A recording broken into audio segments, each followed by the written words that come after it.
I can feel the blood creeping up from the heathens. Got will, got fight, got pride, got reason. If they wanna go eat, then you know I'm gon' feed them. If you're coming for me, hope you're ready for a demon. I got eyes in the back of my head, I'm seeing. Take me for granted and you know I'm leaving. I'ma take what's mine with the webs I'm weaving. I could take this crowd from seeing to believing. Got a taste for blood and my tongue keeps bleeding from the words I spit. So sharp, so freezing, so cold. Behold, frostbite they feeling. I could tear you apart or I could go heal them. Don't believe in fate, don't believe in ceilings. I just need a taste and my mind starts feeling. I don't pace myself, I grind on kneeling. Got lust for change, I just love the feeling. I ain't gonna give up. Got too little time, I'ma live up. Head down, push forward through the tough times. Cause anything worth doing is a tough climb. And I ain't gonna give up. Got too little time, I'ma live up. Head down, push forward through the tough times. Cause anything worth doing is a tough climb. Cause I'ma live life for the fight, yeah, I'm here to get it. I got drive, got sight, always have a vision. I go by at night, I be in my feelings. I'ma be fine, need time, and I'll soon be winning. I live life for the fight, yeah, I'm here to get it. I got drive, got sight, always have a vision. I go by at night, I be in my feelings. I'ma be fine, need time, and I'll soon be winning. I can feel the blood creeping up from the heathens. Got will, got fight, got pride, got reason. If they wanna go eat, then you know I'm gon' feed them. If you're coming for me, hope you're ready for a demon. I can feel the blood creeping up from the heathens. Got will, got fight, got pride, got reason. If they wanna go eat, then you know I'm gon' feed them. If you're coming for me, hope you're ready for a demon. What's going on, FM fam? How's everybody's Friday going? I actually made it on a decent time today. 10 o'clock? 10 o'clock? Yeah. All right.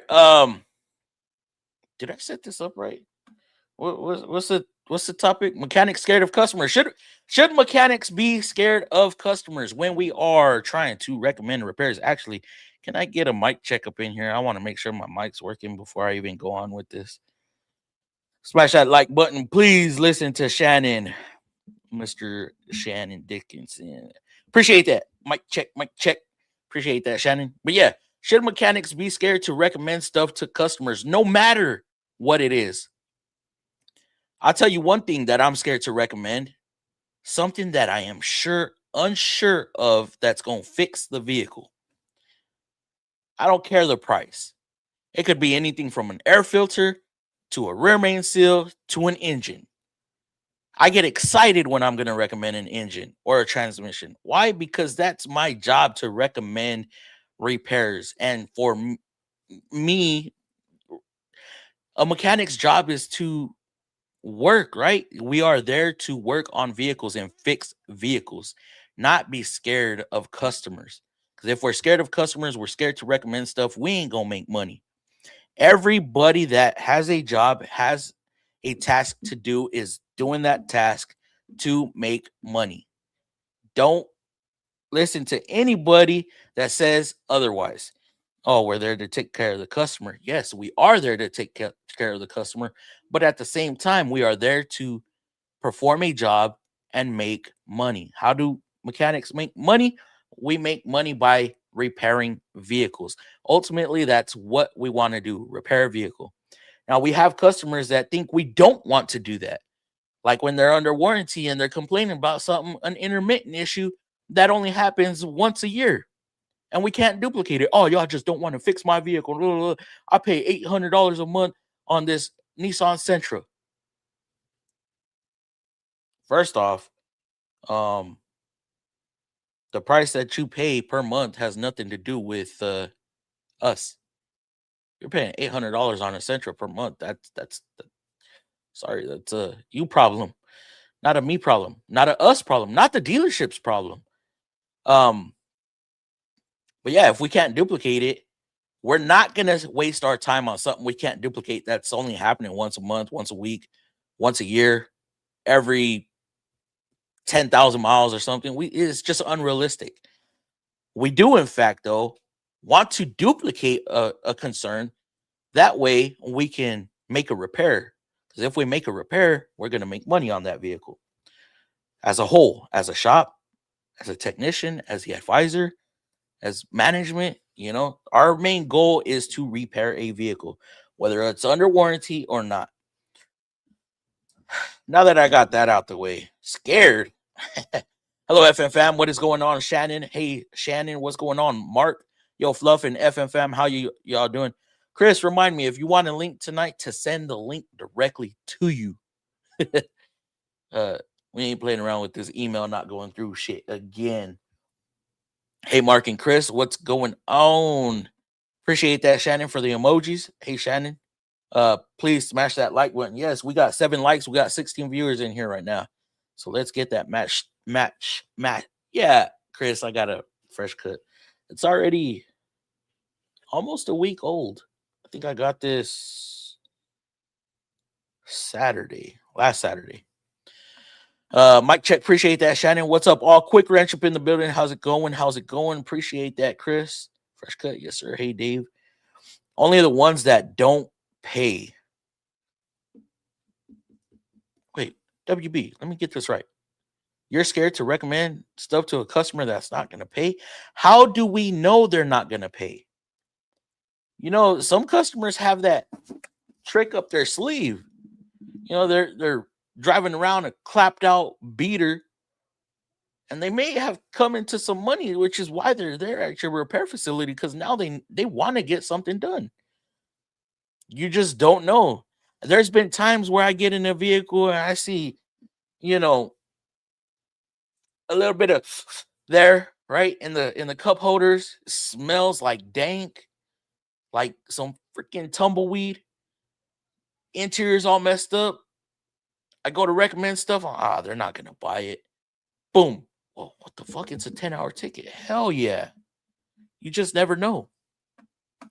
Hey, quick. Scared. Nah, if you can't afford the repairs, there are people that want their vehicles operating like new. Yes.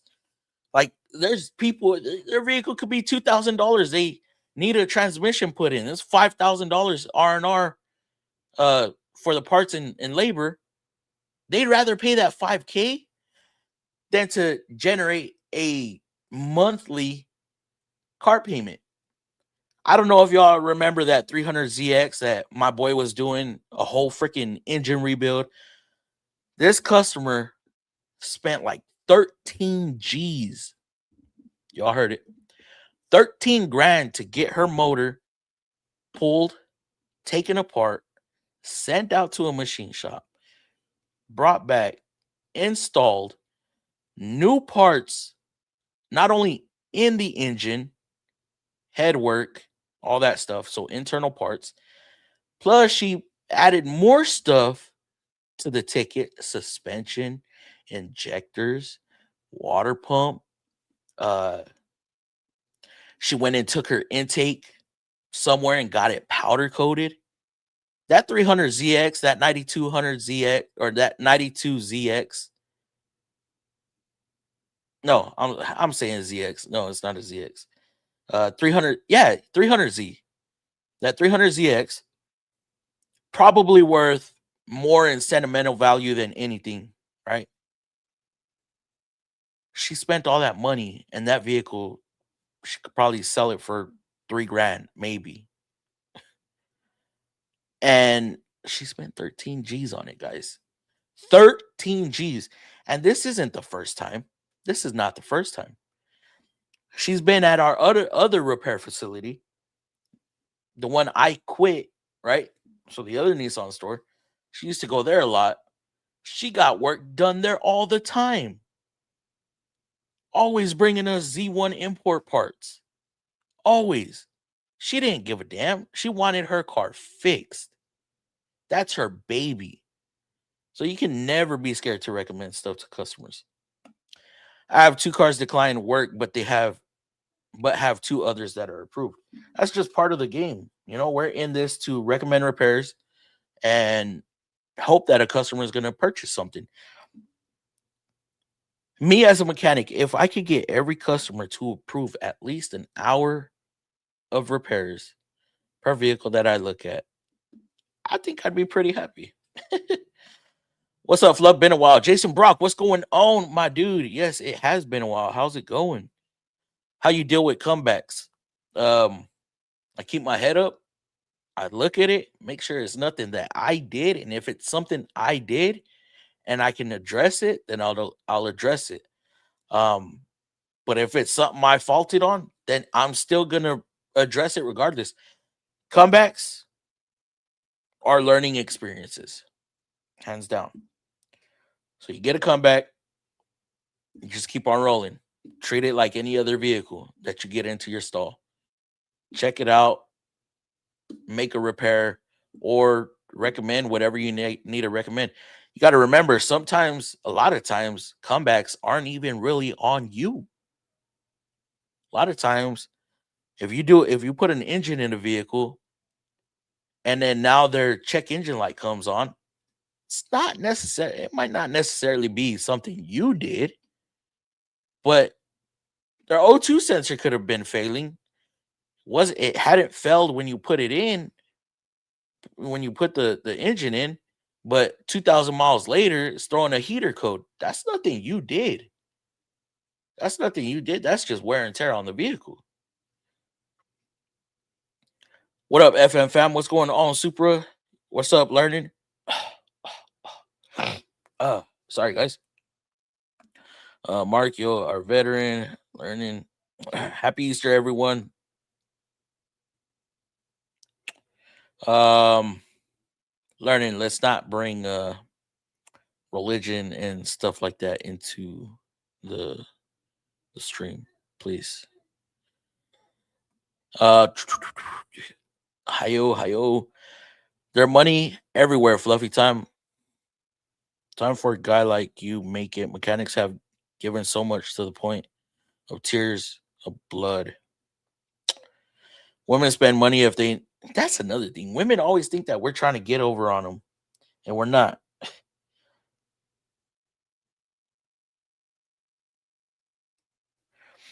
We're not trying to get over on women. Hell, I don't look, just because it says, a female's name on the repair order doesn't mean that you're always dealing with the female. That could be the husband that brought it in, and the husband that's dealing with it, right? So it's not always that. I mean, it could be vice versa. I don't care the gender of who owns the vehicle. What I care about is making my doing my diagnosis, making my recommendation, and then making my repair. That's what I care about. And making sure the advisor can sell it. What up, all? Our learning experience with one. Quick. I don't like when customers think I am BSing them. Me either. And I don't like when extended warranties think I'm BSing them either. I have y'all saw that video where I have another Rogue with a cracked head, with a cracked exhaust port, leaking coolant into the exhaust valves, and this thing needs an engine turbo cat. Again with this bullshit, they're asking for cause of failure. I can't give you a cause of failure. I don't want to say online what it actually is, but I told them it's a common issue. It's a common issue that hasn't. Never mind. All right. It's just something that happens. You got all this heat from 3 cylinders going into a single exhaust port and exiting the head. All that heat, hot, cold, hot, cold, hot, cold, hot, cold, hot, cold, hot, cold, hot, cold. What's going to happen? The casting cracks. Marco is just your name. You have a scammer. Fluffy from Fort Worth. What's going on, Ruben? How's it going? It's been a minute. Fluffy, I was wondering, what can my brother do? He just got ASC certified. What do you mean, what can he do? He just got ASC certified within the last month. What do you mean, what can he do? What up, FM fam? What's going on, Wrenching Mafia? How's it going, brother? How you doing? How you doing? How you doing? Hey, Wrenching, sounds like a design flaw. But I've also I heard from this not the extended warranty, the inspector. that it's not only on this engine, they see this type of issue on other makes. Like, so why if this make has this issue, why is this make doing the same thing? I don't know. I don't know, but y'all know about the 1.5 engines, the VC turbo engines. I don't need to say much on that. What state you in? I'm in Texas. I'm a smog repair tech. Oh, that's what's up. That's what's up. Because of failure was driver defective. I just got a WR crack block. Sorry, guys. I'm over on TikTok as well. Also strapped up with a tech because his wife is our advisor. Oh, what these advisors? I'm saying, guys, if y'all really want me to engage with y'all gotta go over to this the other app, okay? On YouTube. Same name without the YT, just Fluffy Mexicanic. You'll see me. Send the link. I can't send the link on here, brother. Can he just walk into a shop and get and drop a block? His rebuilding a 350. I don't think he can just walk into a shop and does he have experience? And I mean working experience, not just tinkering in the driveway. Ultimately he has to apply somewhere. You can't just walk in somewhere and you got a job. Now us, like master techs, you're pretty much hired before you're hired officially. You want any master tech walk into a repair facility, automatically that manager wants you. Guarantee it. Guarantee it. What up, Juan? If he only has the basic tools. I mean, and it also depends what ASC does he have. We have customers drive into the shop talking to us. But if he only has basic tools, he might just have basic knowledge, and therefore they might just throw him on the lube rack doing oil changes. We have customers driving to the shop trying to, us too, man. Like, we have clear signs: service, right? This way, that way, big old service, express, repair, express, repair, written just above the drive. And customers will go out of their way, pass it up, drive into the shop, and you're like, I want to be like, you passed where you need to go. Like, I don't know what kind of shops y'all are used to where you just drive up into the shop and express and expect service. No, you gotta get that vehicle written up. Hey, yo, quick, what do you think I'm missing from my box? Earthing. That should be a question that you can answer on your own, Supra. I mean, only you know what you need on a daily basis. You know what I mean? You have all the ASCs. Yes, I do. As well, A1 through 8. I have A1 through 8. All right, we're gonna do it. Quick, you ready to come up? Wrenching, you down to come up or what?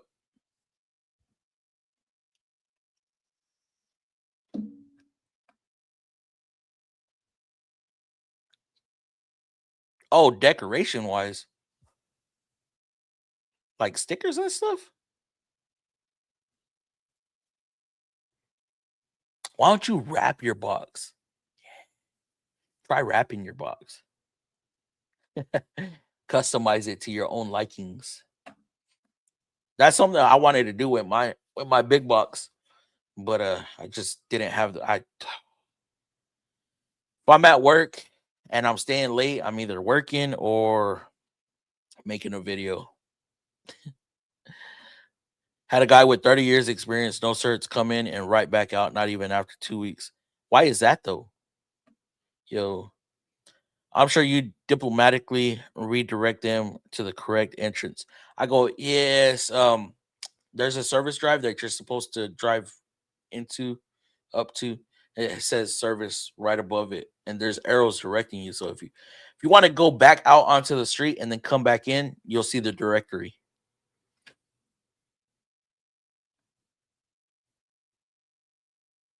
Like, have you ever been to a dealership? Like, I don't know. It's hard not to be a smartass sometimes, you know. It's real hard. And mechanics are very good at that too. He would have temper tantrum and struggle with basic things. Oh, he was a 30-year experience parts replacer then. That's what that was. I have my box wrapped with LED strobe lights. What the hell? Trying to get ASC A4, A5, A6. Any tips? Study. Study or just go take the test and see how you do. All right, where am I at? Where am I at?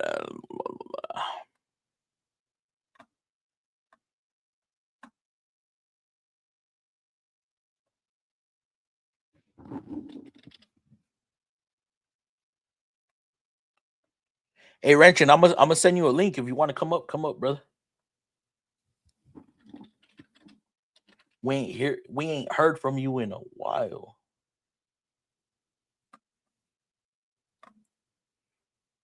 How many people we got? 19. We only got 9 likes. Can we get those likes up a little bit, guys? Can we get them up a little bit? Just a little bit.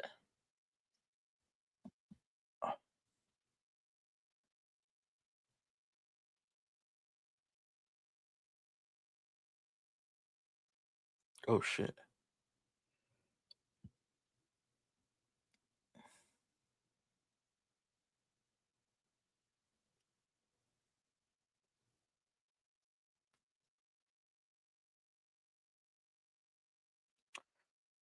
Oh, it did that.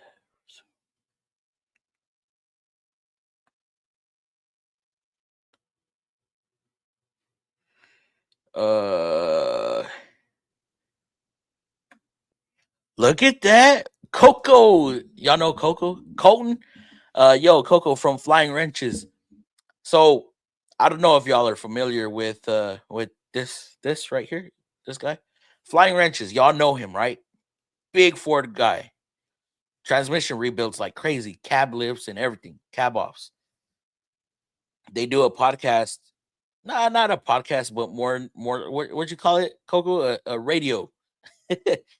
A radio show, more like where it's 3 of them. They have topics, they're bullshitting for an hour. Very entertaining because they bicker back and forth like freaking brothers. It's funny. So if y'all have not seen that, 4 days a week at 8 o'clock Central, they're live from 8 to 9. Boom. It's entertaining as hell. I have Flying Wrenches on as my background noise to start my day. There you go. There you go. I'm listening to them as I'm getting ready for work. Love seeing his videos on the Ford trucks. Absolutely. Hell yeah. Hey, Colton, you want to come up, bro? You want to come up? I know you like to bullshit. Hey, have a little bit of with the boys.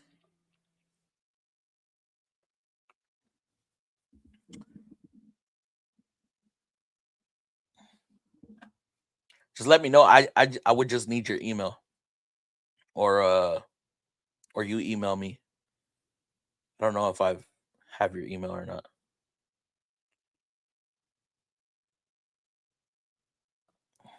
Hell yeah, very entertaining. I love watching y'all.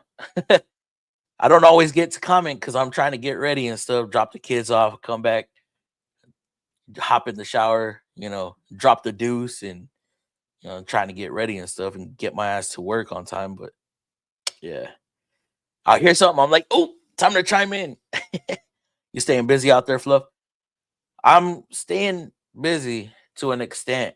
Not a whole lot of traffic, but big repairs, big tickets.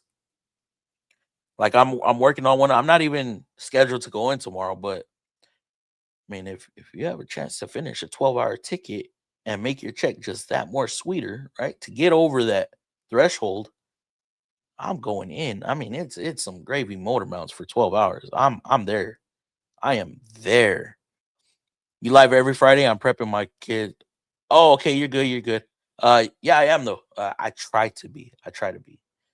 I'm like Mason. I'm always late. I'm Mason ain't got nothing on me though, cause I be late, like an hour late. Mason's only a couple minutes late. I started this off a couple years ago, trying to go live at 8 o'clock on Fridays. Then it 9 o'clock. Now it's at 10 o'clock. Sometimes I don't even get on till almost 11. Do you like working on anything 2020 to 2026? My guy, I am a Nissan technician. That is all I do. Like the majority of the repairs I do are warranty, basic warranty at that. Basic warranty, 3 year, 36,000 miles. I mean, I'm working on vehicles with less than 100 miles. I'm working on vehicles with 100,000 miles. I'm working on vehicles that are just a couple days old. You know, it, just- it's not about do I like. I have no choice. I join you in a few minutes, Fluff. All right, brother. I think anything after 2020 is really junk. I feel like, look, wrenching. I feel like it has something to do with COVID. It seems like when COVID hit, everything just took a dive. Like, what happened? What? Like, did we enter a different universe or different? Yeah, I don't know. Just seems like everything just went left. Flying Wrenches, cool channel. Yeah, you right. You right. Uh, Dave prepped that meatloaf. It's crazy too because they started out with like 10 viewers, 15 viewers, you know, 20, 30, 50, 70. Now they get up there in the numbers, 100 viewers, 150. By the time you know it, they're gonna have so many, and this is because they stay consistent. They're gonna have so many viewers that they're not even gonna be able to read the chat. And right now is a good time. Like, if you really want to interact with content creators and when they go live and stuff, be known. Like y'all, and when I see y'all's comments in my chat, I know, oh yeah, I'm familiar with y'all. I see y'all's comments on my videos. I'm familiar with y'all. More than likely, I will comment to y'all first before I comment to somebody I've never seen on the channel. Dave prep that meatloaf. Don't talk about food, man. I'm hungry. So what do you think about the new Nissan that's coming out? Do you think which new Nissan? We have a couple. They have a couple in the works. I mean, I can't give my opinions on new products, but yeah. And if he's totally wore out, he falls asleep and doesn't make it. Yeah, Shannon knows. Shannon knows. COVID, inflation, and worst parts, and etc. Is that where we getting? It messed a lot of stuff up. I feel like a lot of stuff was rushed during COVID, and now after COVID, it's like skills done dropped off. Manufacturers with the cheaper out and didn't stick with steel, they went cheaper aluminum. That's been since before COVID. Aluminum has been around for a long time. Had a Rogue needing a subframe bushing. Customers fighting a transportation company about it.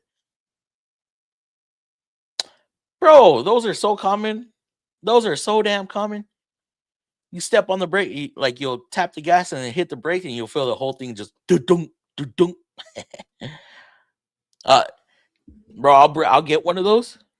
Even like a 2016, 2017, 2018 Rogue. I'll pull it out of the parking spot and I'll tap the brakes just to check them, and I'll feel it. I'm like, oh hell yeah!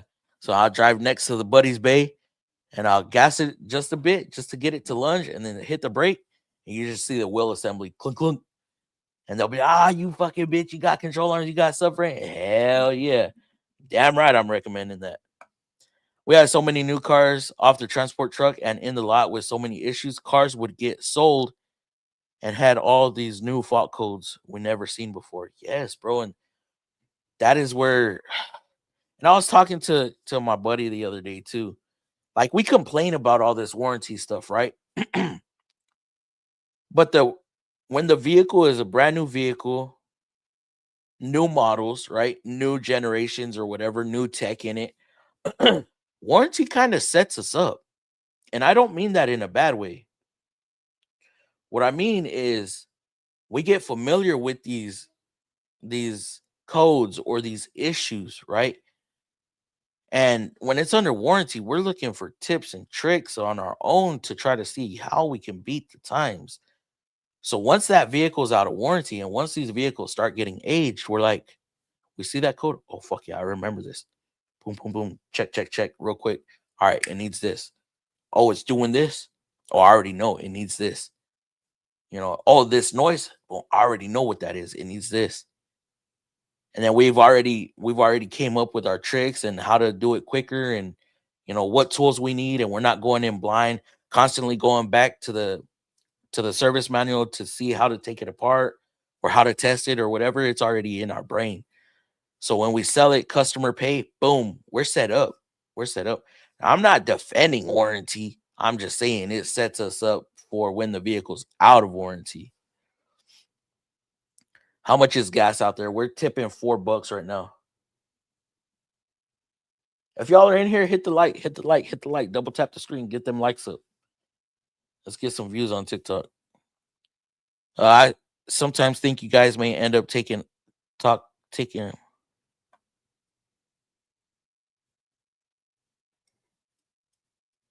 I sometimes think you guys. I mean, I don't like to bring politics and stuff into that. Juan, you got to understand those are not subjects that people agree on. Like it just, that's why politics and religion just done. I saw you comment, Shannon, and I will never give my opinion on politics, not on the live stream. 100% agree, Fluff. It's exactly that way with warranty. Yeah. Take your politics to a political channel. Yep, exactly. I posted a short on the frame. We have a Central also needing a subframe thing. This thing is clicking loud and barely rolling. A Central, what year is it? You have a point, Fluff. We learned the vehicles during warranty time frame. Yes. And then what sucks is, this is what sucks. But as soon as we start getting familiar with it, they change it up on us. And we're like, God damn. But, you know, a 2020 vehicle is now 6 years old. It's now out of warranty. A 21 is now coming, depending on the in-service date, out of warranty, out of powertrain warranty. Like these engines, these VC turbo engines, as long as it's not bearing failure. I mean, even a bearing failure, I'm not gonna be mad that I get an engine to replace, because that's still 15 hours. That is a guaranteed. I'm gonna get that guaranteed 15 hours for that week.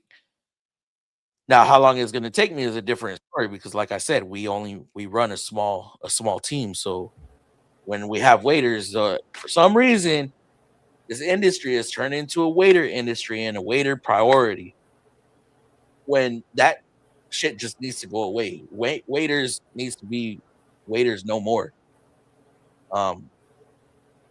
It's cool. They could sit there and wait, but they can't be. They're not going to be rushing. I'm not going to be getting rushed. I mean, you came in, you decided to wait. Mike, coming across okay? We're busy. What's that? Everything's okay on my side? Yeah, you're good. I'm coming across. I'm moving when I'm supposed to be moving. I got new internet. I was wondering how it's working. That's a good way to say it. Waiters no more. Yep. Waiters gonna wait, whether they wait at the shop or wait at home. Waiters you go to a doctor's office. You're not telling the doctor, you need to look at me now. I'm sick. Oh, they're gonna make you. You got people in the ER fucking dying. They're waiting though. Everybody's waiting to die. Everybody's waiting. What up, quick? How was your week? Yeah, not the place for politics. Exactly. Finally, a little bit quieter. Finally. A little quieter.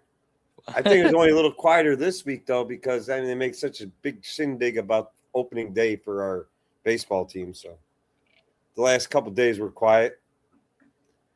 Today was real quiet because I think everybody went down and got messed up down in the bars and down at the ballpark. And not everybody, but I mean lots of people. This week's been weird. Like we're busy as hell Monday. A little busy. We were busy Tuesday. in the beginning, but had a real slow. We're having a real slow end. Today it slowed down. Last Friday was nuts. Last Friday was nuts.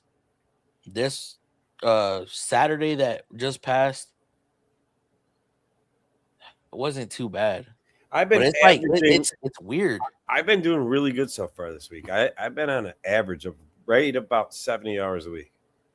Yeah, I'm averaging 45 to 50 right now. Well, for the past I'd month. say I'm probably about 8 hours ahead of last year's average. Yeah, like remember I said I had like what did I? I don't know. I mean, I think I found my youth though, man. I had 46 hours when we last talked, right? Last Friday, and I ended up with 53 or 52 hours. But I sold on Saturday. I didn't flag any diags. But out of those diags, I ended up getting repair approvals. The fuck? I got a nasty ticket. My shit too. be falling, man. My shit be falling. What the fuck is that? Oh, it's Super Duty? yes. Super Booty. Super Duty. Off of Super Duty. What's your advice for smaller shops hiring these new cars? What do you mean hiring these new cars? Wait, let me clear something up here real quick with Juan and anybody else who might be concerned. Whether we agree or not, they're making cars at other parts of the world and not here, meanings, whatever. I saw him make a comment about making smaller trucks in the Middle East or some shit versus here and here to blah, blah, blah. Understand, what a lot of people don't explain to average Joe and what a lot of people don't know is some countries, their import regulations are so strict. The only way for, say, like Ford to sell a product in that country is to build it in that country. Like a good example, that's Brazil. Brazil allows very few import automotive products into their country. Therefore, General Motors, Ford, and I'm sure Stellantis all build vehicles in Brazil. There are different models than they sell in North America. And there are probably different models that are sold in Europe and all that. But some countries, yes, there are vehicles that are only sold in that part of the country. They're probably actually old models that were once sold here that they say, oh, we'll make it a new model for that area. But some of the stuff that is made and sold in other countries that people think it's really odd they don't have that here, it's because they can't make it here and sell it there. And there's some vehicles that only get sold overseas. Yeah, so I'm saying, but some of it also only get built over there too. Yeah. Well, they have to build stuff for their regulations. Like, you want to sell a Cadillac in Germany, it's got to be built to Germany's safety standards, EPA standards, all that, CAFE standards. They have their own standards. I don't know what. Like there's vehicles that get sold here in the U.S. only that don't get sold overseas. Yes, it goes both ways. But Mercedes is a much better vehicle, the ones that you buy in Germany versus the ones you buy here. I'll say that much. Chris, why you have PTSD? We had softwares that used to pay 1.0. They dropped to 0.7, then 0.5, and now 0.3. And the problem is the softwares take and hope that it doesn't crash. Wrenchen, we have to get a thumb drive, right? Plug it into the computer and download it onto this little freaking USB stick. And those can take hours to download, and then it'll be like 70-80%, and then connection lost. What the fuck? And the customer's waiting, just staring at you through the fucking window. Those viewing windows so the customers can see what the techs are doing, absolute hate them. I don't know who the hell came up with that. Oh, let's let the customers see what our technicians are doing. No, that just creates that's opening up a can of worms, man. What I can tell my friend that has a 2021 Chevy Suburban with 160 miles, his engine hydro locked on a bay at a local dealership. They said it was not their fault. Shit happens. I had a vehicle come in, had to check engine light, transmission took a shit on me during the test drive. Shit happens. Where I actually had to get towed back to the dealership. Only waiters we should have are oil changes and tire rotations. Yes, absolutely. Sounds and looks good quick. Or, yeah, depends. Some, they only have one vehicle. Here's the thing, Mark. A lot of dealerships offer transportation to their home. For instance, I'm gonna give you this this situation with this Rogue, right? So she came in on a Saturday, got it towed in because the vehicle will not start, right? Vehicle will not start at all.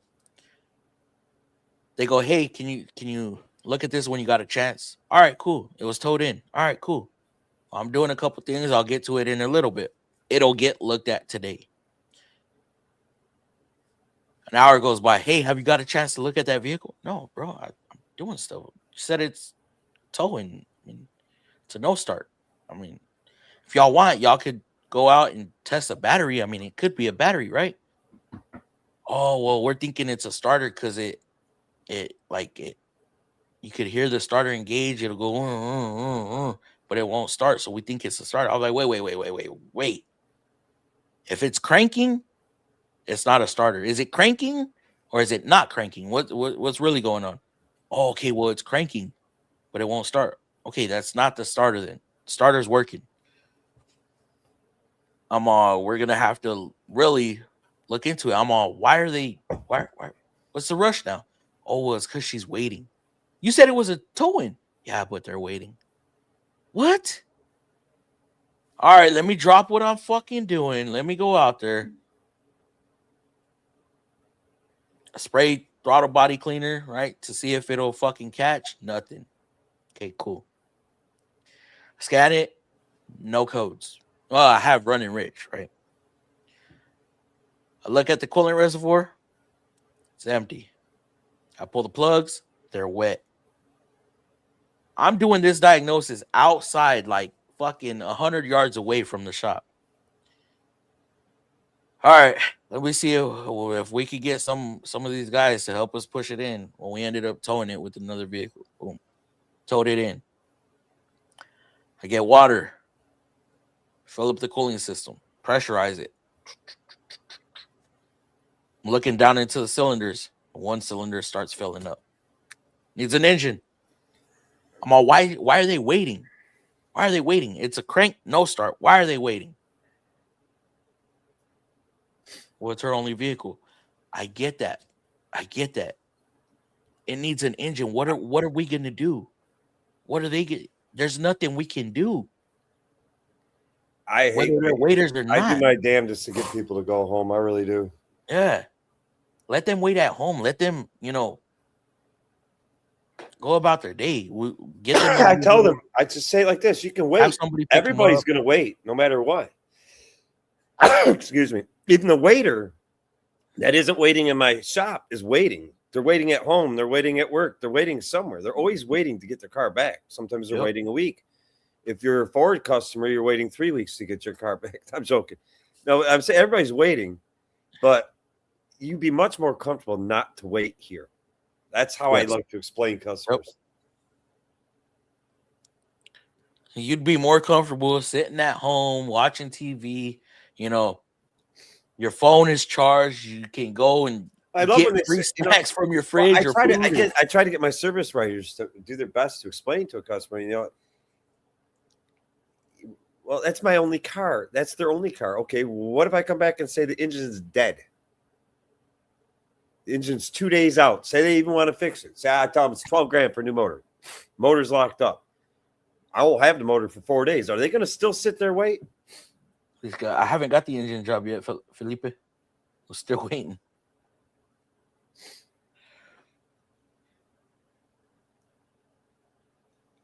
As you were saying, Dave? No, it's like a customer's waiting. That's their only car. Okay, I come back and say the engine's locked. Oh, yeah. And they want to fix it. It's 8 grand, 9 grand, 10 grand, whatever the number is. They want to fix it. But I won't have the motor and the parts and everything for till tomorrow or 2 days. Yep. Are they still going to sit there and wait? No. Contingency plan. You should have a contingency plan. Vehicle's not cheap. Your vehicle's complicated. We have no idea what's wrong with it, nor do we know. We have no idea what's wrong with it. So once we figure out what's wrong with it, we still have no idea how readily available the parts are. And let's face it, 99.9% of the time, you're going to need parts. It's rare to fix a car without a part. I mean, they should have a contingency plan. And there should be a common sense. There should be common sense built into it too, where if like that one, it won't start. I mean, it could be anything. It could be freaking anything. A bad battery, a bad starter, a rat chewed through some shit. You know, we just never know. You got to give the technicians time to get to a stopping point on what they're doing to be able to look at a vehicle as well. Because it is very bad, especially when the technician is elbow deep in some shit and you pull them off of their job and you're, hovering over their shoulder. I need you to do this. I need you to do this. Okay, fuck, fine. All right. We forget to tighten that bolt. We forget to tighten that nut. We forget to do something because we're right here and fine. Fuck. Let us get to a comfortable. I'll tell you what, if service advisor's giving me that kind of shit, and they're right there hovering over me, chirping at me, I forget they exist and I go take a break. I'll be honest with you. You be talking to the wind and the air that's next to that vehicle. It ain't getting done. You chirping at me, I got to take a shit suddenly. And it's an endless wipe shit too. Exactly. I'm doing it for a bit. We have a service advisor that sells work but does not understand time frames. Sells 6 to 8 hours jobs and tells customers no. Yeah, that's not good. That needs to be expected to be a whole day of work. Well, but you can get it done in an hour. I've seen you do it. If service managers come up and they say stuff to me, service writers, and they pick on me. I've been doing this 30 years. You've been doing it long enough. Here's the guy with 30 years experience. No, I've been doing it 30 years. I'm just saying, I've been doing it 30 years. I don't care if you've been doing it 15 years. Service writer, you're talking to dead space. I do care about the customer. I'm doing my best, but talking to me and telling me this shit doesn't mean a fucking thing to me. It means fucking very little to me. What means the only thing I really want to do, make money, get the job done right, not have it come back. Go away, dude. Exactly. You handle that customer. Don't make your problem, your lack of communication, your failure, my problem. Your bad planning should not become my problem. That's the way I tell them. I've been doing this too long to get uptight over it. So young guys out there that are new in the business, don't let them tear you up and don't start, oh my God, I got to hurry. Because you will fuck up and then you're going to hear even more. Yep. And then it's a this game pointing. When the service manager is not going to care that, you got off of a job to look at something else. And at the end of the day, you left something loose. You fucked up. That's how they're going to see it. Cover your ass. Okay. Grab those things between your legs, pick them up and hold them. Grab a hold of you. It's okay to give them shit back. Trust me, they're not going to go nowhere. AC check waiters and diag waiters, those things are annoying. Very bad service advisor. That can cause nothing but problems. That is very true.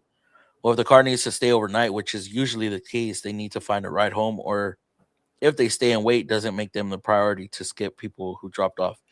Yeah, I try to go in line, like, who brought me the vehicle first? Did this vehicle get approved before this vehicle? Like, it all depends. Do we have parts on this vehicle and it's approved? That's how I prioritize my work. Of course, a waiter. And here's the funny thing. An advisor can give you 2 tickets, right? This is a waiter. This is a drop-off. Can you look at the waiter first? Okay, yeah, I'll look at the waiter. An hour into diagnosis. Hey, have you looked at that drop-off yet? What? Bro, you have me doing this waiter first. Like, what the hell? Oh, well, it's because they're calling and they want to answer already.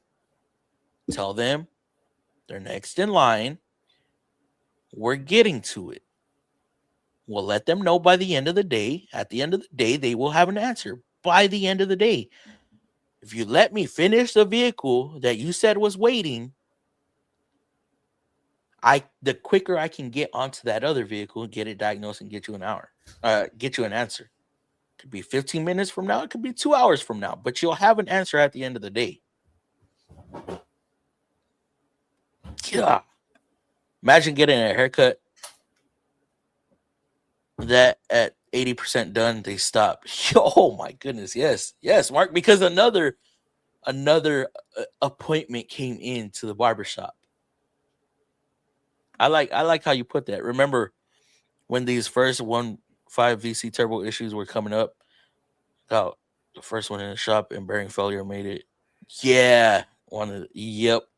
I remember that, Chris.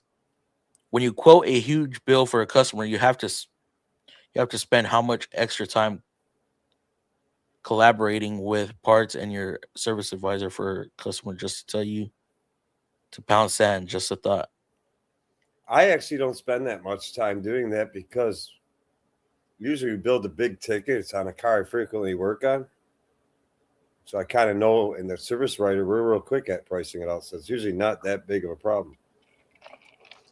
I think the most frustrating thing is when I'm going through and saying, hey, we need new bolts or torque to yield bolts, one-time use fasteners, and this fuel, the high pressure fuel feed line should be changed and blah, blah, blah, blah. And we start calling the dealership, and the dealer's parts guy's like, we don't have none of that. You don't? What are your techs doing? Believe it or not, Dave, they could be replacing those, but the parts department will not stock those common parts. I'll be honest with you. I have a problem with one manufacturer that claims to throw bolts out and throw this out and one-time use and one-time this. And you call that dealer and they never have the parts. Chevy. Ford. It's Ford. Everything's one-time use on them, ain't it? Yes, that's what shocks me. How do you not have any of this shit in stock?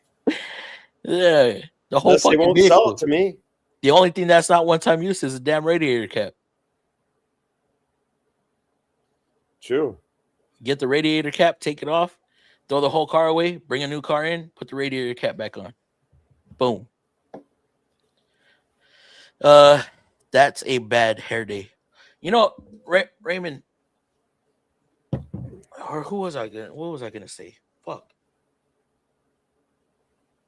I've quoted some shit that I didn't want to do and hefty repair bills.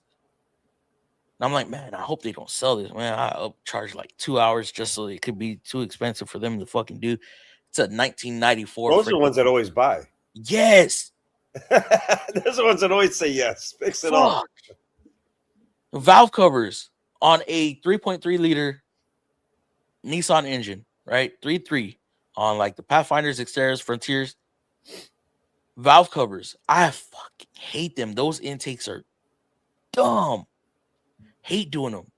Calls for like 3 hours. I'll quote 6 hours so they won't buy it. They fucking buy them. Why? Just let it leak. It's been leaking for so long already. Like, damn, just let it leak. No, they want that oil leak fixed. That's a bad hair day. Absolutely. Raymond, like your avatar clippy. I started scoping today. I scoped a Suburban for a cam crank correlation, looking at getting a Pico 2204A. I'm assuming Supra was scoping a Suburban for cam crate correlation. It's probably an older one with a distributor in it. Is that what it was, Supra? Did it have a distributor in it? Talk about that. Pico. He's talking about one of these little guys. A little 3-channel.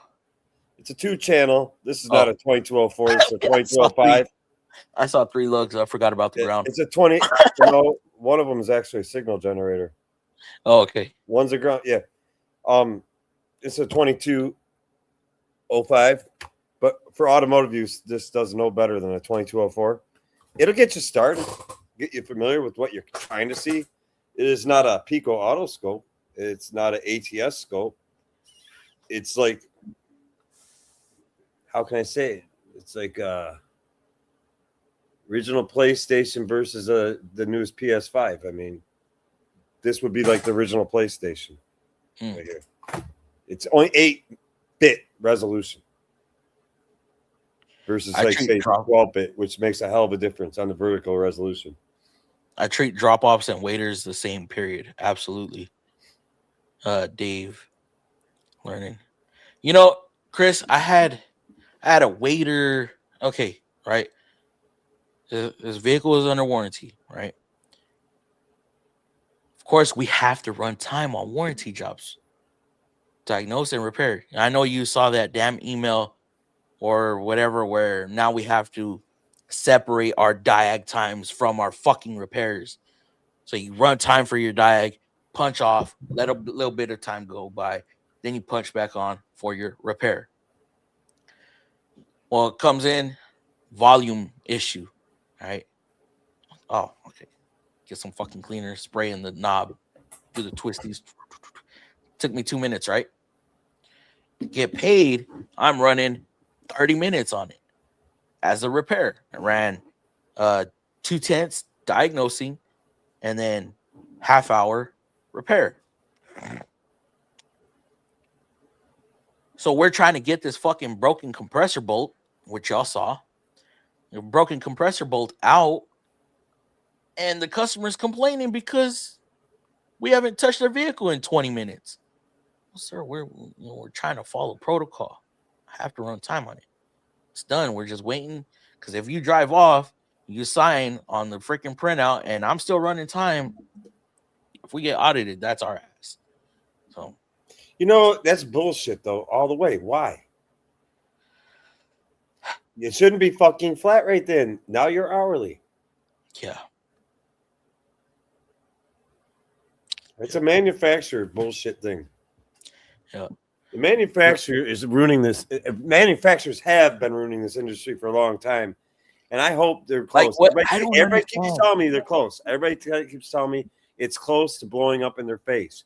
When they're that short on young new technicians coming in the industry, they'll become that desperate. They'll have to face reality and truly pay everybody a very solid hourly rate of pay. What's crazy?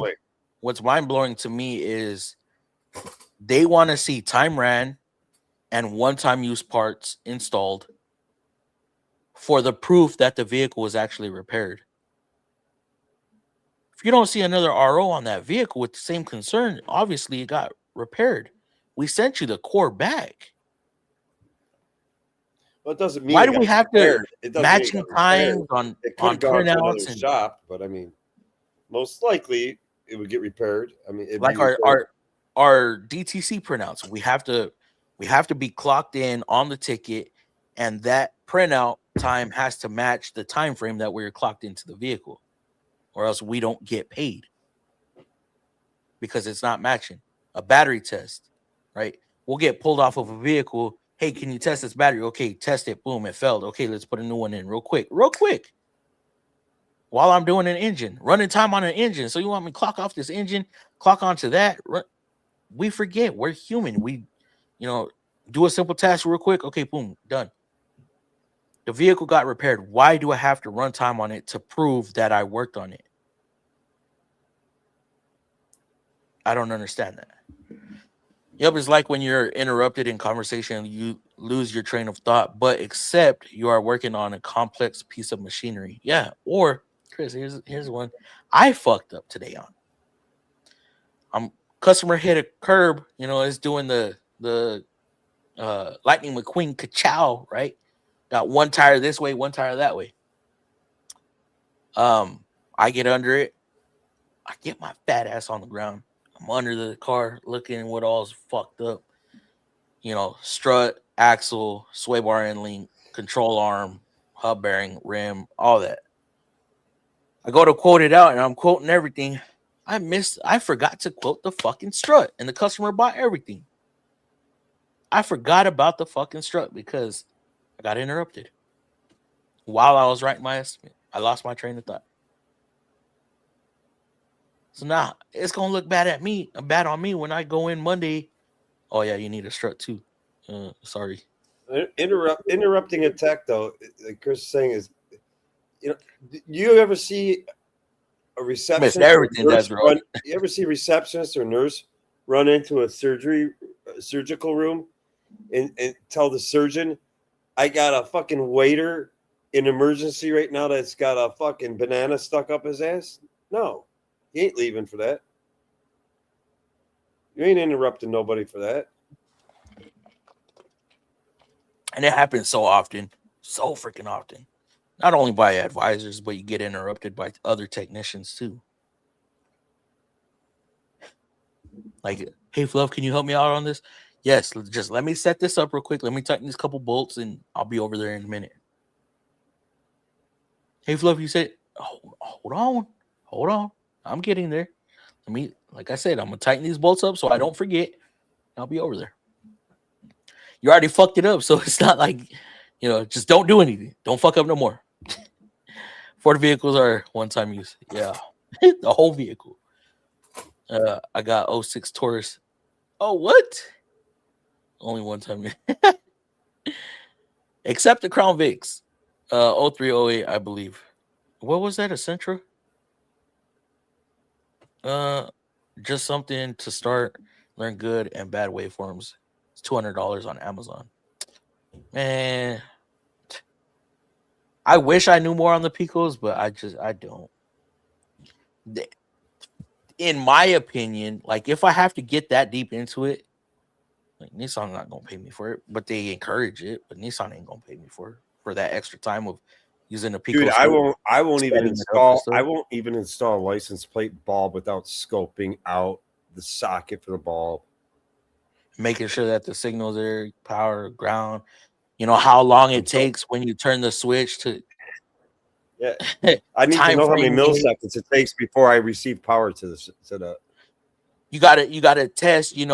When the tail light comes on versus when the license plate light comes on. You gotta compare the two because it's 2 milliseconds apart. Something's not right. The signal's bad. Chris, yes, I saw that email and I don't have anything good to say about it, to be honest. Bro, I get those emails and that ruins my day. It ruins my day. Yo, what I missed? You missed a lot. That's it's their ace in the hole to be able to sometimes in the future be able to audit us, yes, and charge us back. Hey, Dad's Garage. Yo. It's a big A, Fluffy. Big A. Big ass. For alertness. Methylene blue helps. What the fuck is that? It's not an alertness issue. It's a don't fucking interrupt me when I'm fucking doing something. Well, like seriously, you fucking go run into a room learning. I don't surgery. The guy's performing heart surgery. You run in there. I don't care if you're taking a gallbladder to fuck out. Does somebody run in there? Hey doc, I got an emergency in fucking room 3 over here. No, they don't. They don't.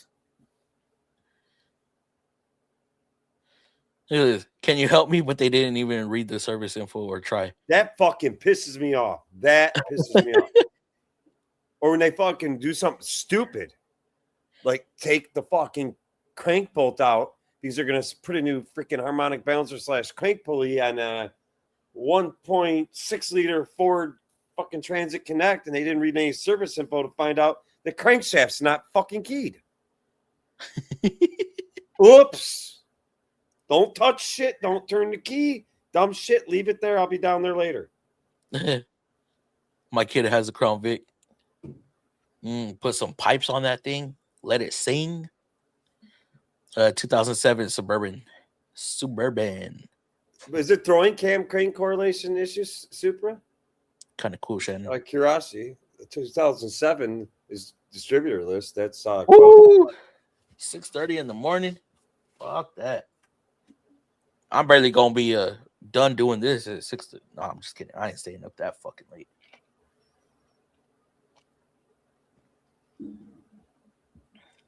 Use a Pico to verify mechanical integrity and justify teardown.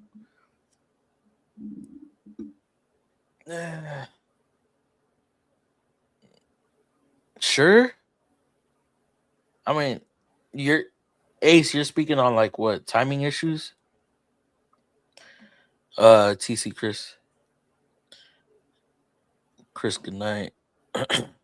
Has a P0016, they previously replaced the crank sensor. Ain't a P0016 cam sensor code? What is a P0016? I just had one. PO16, PO17, PO18, PO19 is cam sensor. I know what 17 is. I'm trying to think exactly what 16 is on a GM. 16 is going to be a bank one, sensor one, cam sensor issue. There ain't no damn bank one, sensor one in a fucking Chevy Suburban. Oh, well, on Nissan there is. That's an overhead valve. That's why I'm wondering. Oh, it is an overhead valve. Yeah, that's why I'm wondering. You got one cam, one crank. Okay, well, maybe it's cam sensor. Just cam I'm wondering sensor. what the actual code definition is on that model.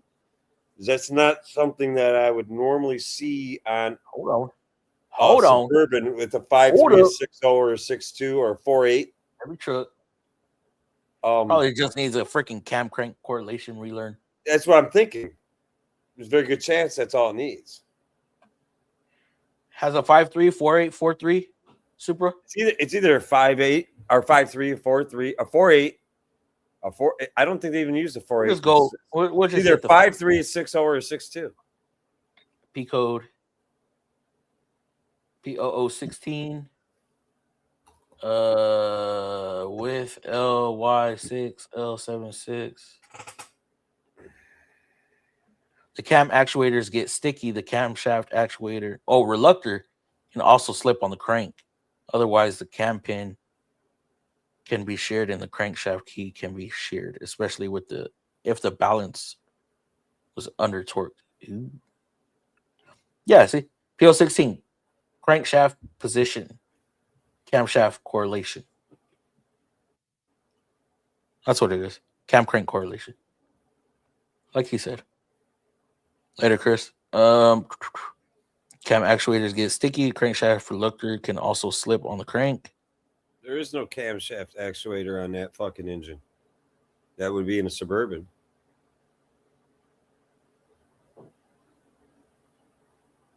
Huh? So where does it pick up the crank? What do you mean? Where does it? The crank signal, and it's got a cam sensor up. I'm saying there's no camshaft actuator solenoids on that 2007 Suburban. So I can think. I'm trying to think. That's overhead valve. It doesn't have the little fucking.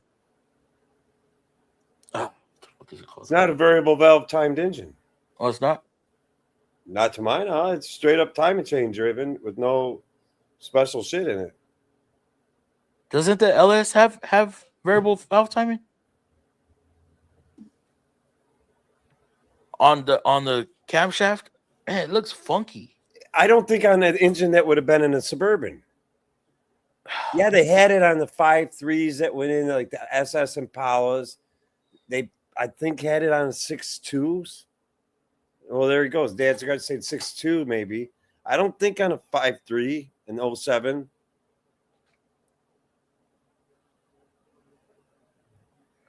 Shit, my fucking 18 don't even have variable valve timing. I've seen it with bearing failure and camshaft phaser gets plugged up. Did one last week or last month. 236,000 miles, 5.3 waveforms were erratic, no square forms.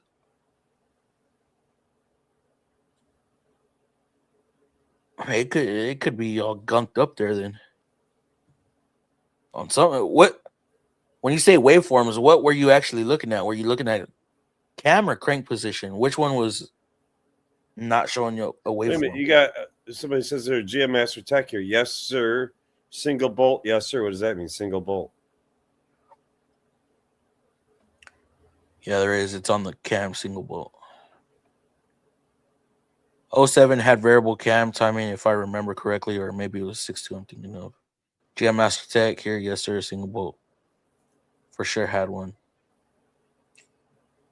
Your LT does. If it doesn't have EVT, then it's going to be expensive. It's a V8 single cam in the middle with the gear and chain. With that many miles, it's probably time for an engine anyway. Looking at how many miles signal. do they say it have on it? Well, I know Supra, but which one is the signal erratic? Is it on the cam or is it on the crank?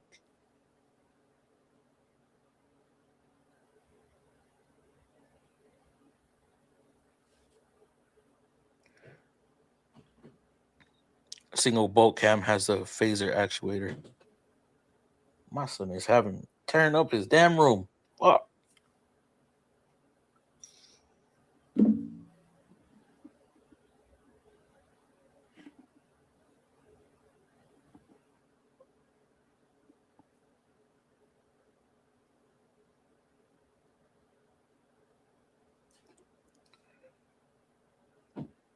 Tell him to check cam timing and see if it matches desired cam position.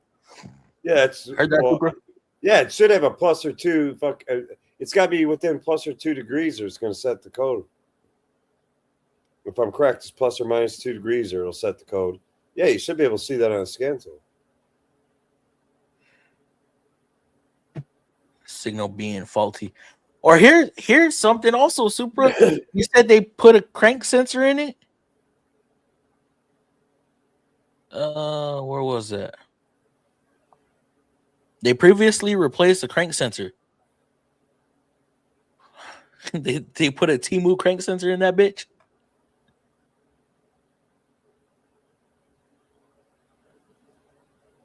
But this fucker jump timing, that thing's got to have a lot of fucking I'm miles. stuck at 16 degrees and set this if phaser is stuck. It has to have a lot of fucking miles on it because. Yeah, he said 200,000 miles on it.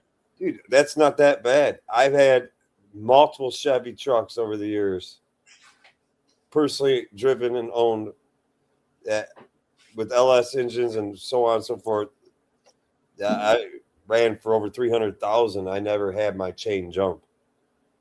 I'm sure there was a lot of stretch in my chain, but I never had it jump. Yeah, that jumping timing is weird. Especially for a cam and block. Correct, something like that. Have a feeling it jump timing or something. Relearn first. I mean, after a couple 100,000 miles, it's always very possible. But yeah, always do cam crank correlation relearn. But you should be able to see on a scan tool how far off the cam timing is from desired to actual. Super, before you waste time, I know you got time approved already. But here's where it can separate.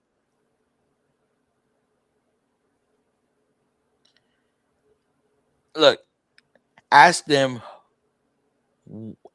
for the receipt at what they bought, where they bought that sensor, and see if it's actually a decent sensor or not. Because it could be a shitty sensor picking up a bad signal and throwing that code. I hate when customers come in, oh, I replaced this and now they're here. See it all the time. All the time. On the 4.0s, the VQ40s. Cam and crank sensor issues all the time. They'll go to freaking O'Reilly's or Advanced or AutoZone and just buy some damn sensor over the counter put them in. They still have those codes. They bring it to us. Man, these are what the fuck is this? Like Amazon shit. Throw those away. Get me some OEMs. They approve the OEMs. I put them in. Fire up. Trucks run smooth. I always want to verify I have a good part in there first. You know how you know if it's a good part? Put a new Says one in. Dorman on the box. Oh, hell. I'm joking. Plus idle timing, yeah, 500,000 plus. If you find the timing chain is correctly timed, then check for a sheared cam pin or crank key. And if all that is okay, check for a slipped reluctor on the crankshaft via looking through the crank hole. Is that cam sensor? Is that a wet sensor? Or is there an external? The crank reluctor? sensor on those engines, if I'm correct, is down by the starter. It's just above the starter. Kind of almost behind the starter, I think, almost. So is the reluctor on the flywheel or So the reluctor on the ring has to be on the crank somewhere. It's not reading off the flywheel. It's reading on the crank. And I didn't mean flywheel, guys. I mean flex plate. Yeah, it's behind the starter. On the crank sensor's behind the starter. And the cam sensor, I'm trying to think, is that on the front of the motor? Or is that in the, I think that's in the intake valley. If the cam pin is shared, you put an engine in it, you'd probably be able to hear the low compression when cranking. Non-GM parts usually blow ass. Yeah, he's right. OEM. It's an engine controlled electronic sensor. Fuck, whatever. Yeah. Not sure how you would hear low compression, Dad. You can hear it. I mean, well, you can you hear low compression either on all cylinders or you'll even hear it on one cylinder. Yes, like you can hear it. I can do a mental low relative compression check. If I have, it may be harder to hear on an 8-cylinder. Some say it is. I don't think so. But just take a 6-cylinder engine that's got a dead hole on number 5. It's dead. Whatever fucking reason it's dead. Got a hole in the piston. It's got a valve that's cracked. Whatever. It's got no compression. When you're cranking it, you listen carefully. Instead of hearing, you'll hear like a, you'll hear like a miss in the way the starter sounds. It's a distinctive sound. And if you have no compression, that bitch is going to crank fast. It's fast. I mean, it's going to spin fast. Cam sensor is on the top of the block at the rear. Unless it has VVT, then it would be on time and covered both wet. And I think Super said it's on the front of the motor by the water pump. So that's probably your cam sensor, Soup. That water pump is pretty high up. If the timing truly slipped, it would be spinning over the low compression. You'll hear it spinning fast. Cam sensor, yeah, right. Super, quote a new sensor before you tear it down and waste your time and end up don't with tear it down yet. No, don't tear it down. Don't tear it down. Be like, you know what? Get me a good sensor. Here's the best question that nobody's even asked. Super, how does the thing run?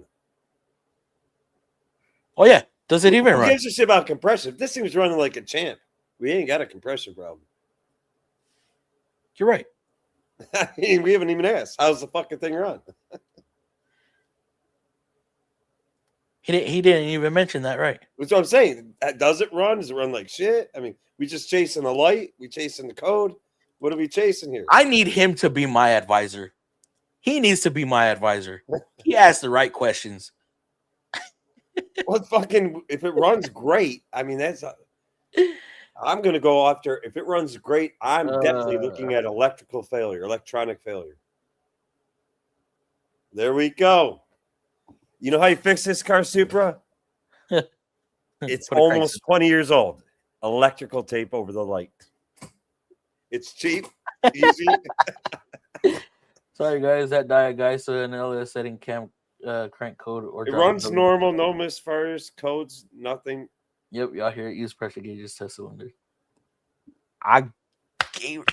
How does it start up? Does it take a while to fire up? I don't When get what he Nissan, means here. Runs normal, no misfire codes, nothing in live data or history, but you just are setting a P0016. up in RPM has lack of acceleration. They're trying to pass. Make sure you don't have restricted converters. At 200,000 miles on that engine, I don't set correlation codes.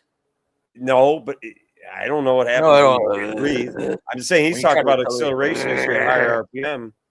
Well, definitely hot.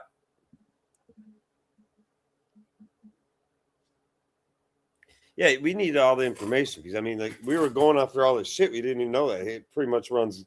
I mean, how do you know it lacks acceleration? Is that what the customer says? Do you feel as though, as a technician, that this Suburban with 200,000 miles, and I'm assuming it's a 5.3, a 2007, so it doesn't have AFM. I'm assuming Somebody said try blinker 5.3. fluid. That could fix it. I'm assuming it's a 5.3. I mean, like, who's complaining about a lack of acceleration? You or the customer? You know, be honest, at 200 plus thousand miles on it, it ain't gonna be like scaring the living hell out of you accelerating, but it should still pull itself pretty well. It's a heavy truck, a lot of miles on it. Oh, sorry, Mark, I missed your comment. Okay, yes, but identifying the cylinder still needs a compression test. Nah, you don't have to necessarily do a compression test with a compression tester. You can also find the bad Relative cylinder compression. with a relative compression test using a scope. You said that 5-letter word I don't like. Yeah, I know. Scope. Yeah. Notice it during the test drive. But here's the thing, Supra, you're saying you got weird looking waveforms. Again, sensor. Which waveform doesn't look right? Is it the cam or is it the crank? Which waveform doesn't look right? That's another question. Does it return immediately? That's another very important piece of information. If it immediately returns, we have a hard electronic failure. Clear the code, start the car, boom, it returns. You're good night, guy. I doubt it's a hard mechanical failure. On that engine, I doubt it's a mechanical failure. The code immediately returns but runs great. Both waveforms are off? How do you know the waveforms are off? He said he picoed it. I don't give a shit. What are you comparing it to? How can you have a... You got to know what a good known fucking waveform is supposed to look like on that vehicle. The crank sensor is going to read... You know, it's going to have fucking so many fucking waves and then a gap. How difficult is it to replace that crank sensor? It's a joke. If I'm correct, it's... Well, I mean, it's not that bad.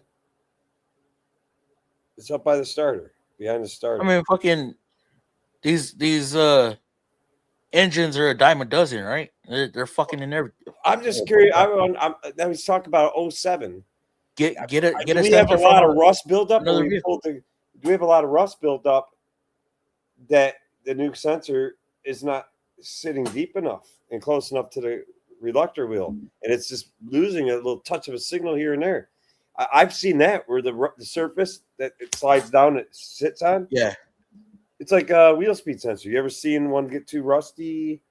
It kind of pushes it back a little bit, gets erratic readings. Same thing can happen with a crank sensor. You have to make sure the mounting surface is nice and clean, and you have a good known sensor there.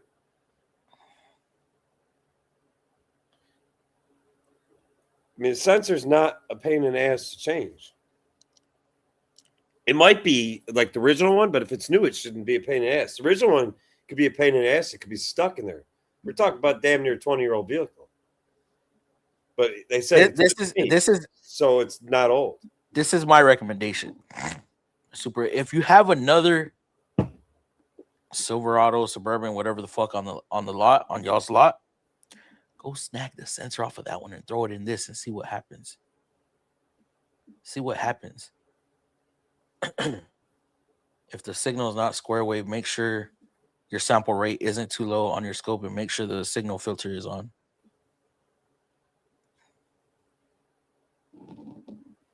Called rust jacking. Yeah, rust jacking. I mean, yeah, I've seen that cause problems. I've seen where the original sensor maybe was fucking bad, so he slaps a new one in, but now that it's going, that rust, it sits just a little bit of way too far, and it's fucking not reading right.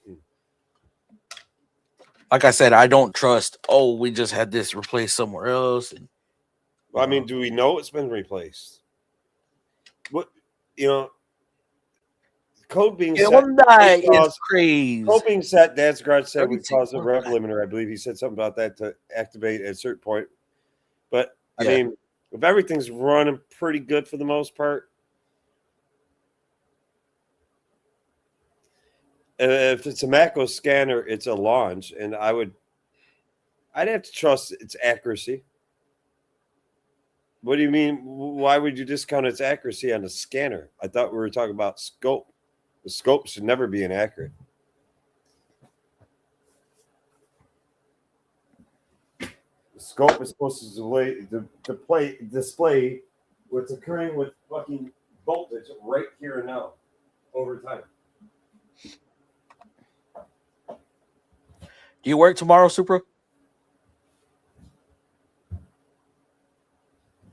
Matco scanner works fine. Did we get to see the back signal? That's what he's saying. Depends on geographic location, not a whole lot of rust. He's in Arizona.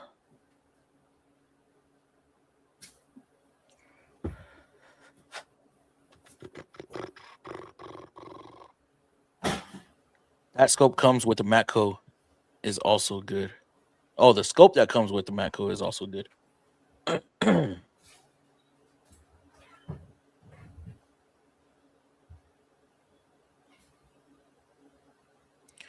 Oh, you ain't picking on me with that Matco bullshit. It's a joke to pick on Flub, but it's a X431 has a scope with the scanner.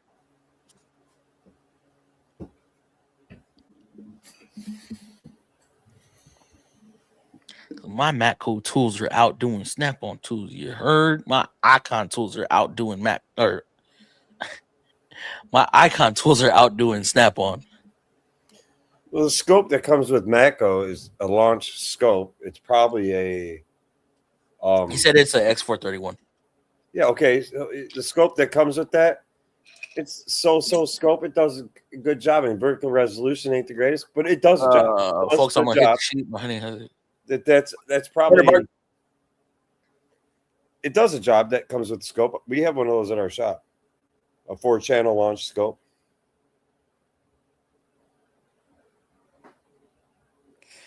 Electrical on it is in spec, has 5-volt reference, and low reference is good. Yeah, but he was saying to check your settings. Yeah, your time settings. Like, I want to know, like, how do you feel as though your signal's off? I hear Icon. I can make a signal look all different kinds of ways by changing my time setting, my sample rate. It's more than powerful enough to scope, cam, and crank. Oh, it's plenty good for that. Have to have the sample rate turned up or it won't make waveforms look bad.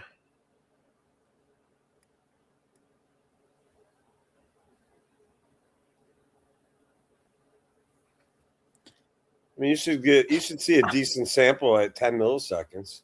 I'm gonna be a hard-headed motherfucker right now.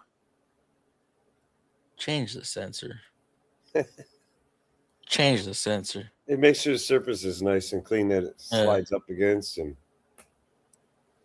make sure it's OE. Quote a sensor from the dealer.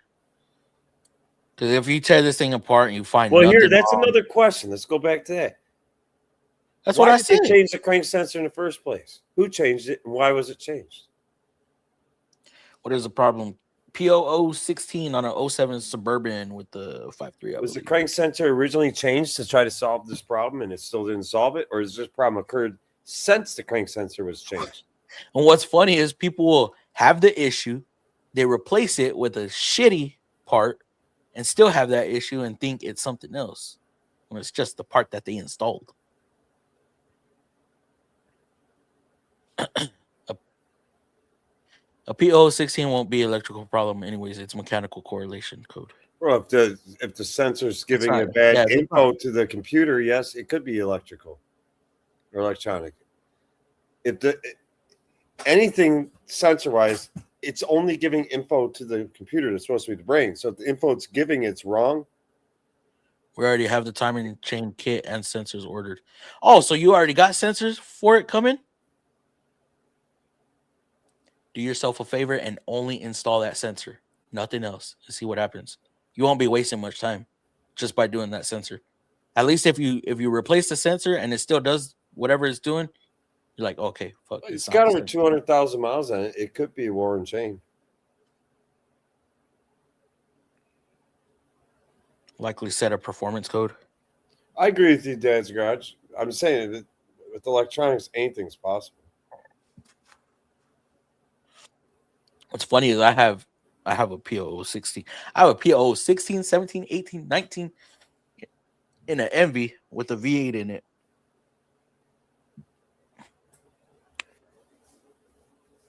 And I'm chasing the damn crank, the crank sensor.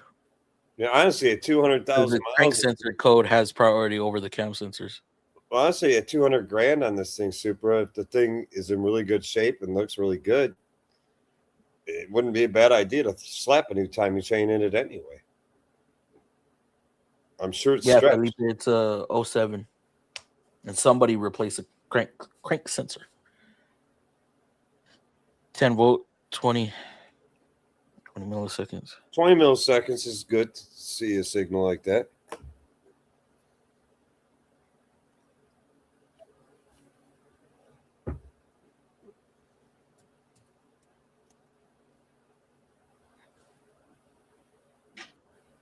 It's 5-volt signal, so you're going to be on a 10-volt scale.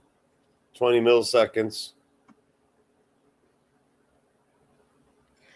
I doubt it's a Warren chain. I've taken them apart with broken tensioner and it never set a correlation.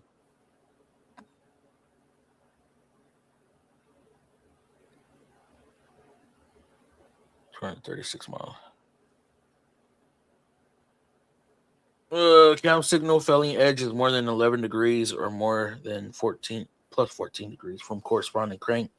Falling edge condition is equal to the camshaft gear being either advanced or retarded by 1 tooth.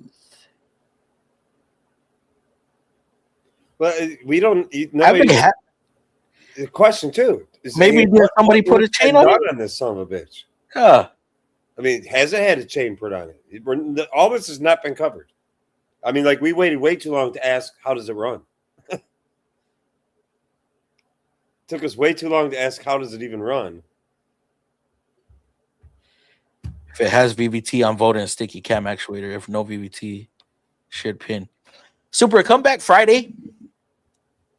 Because I'm pretty sure you're going to figure it out by then. Let us know Friday what happens.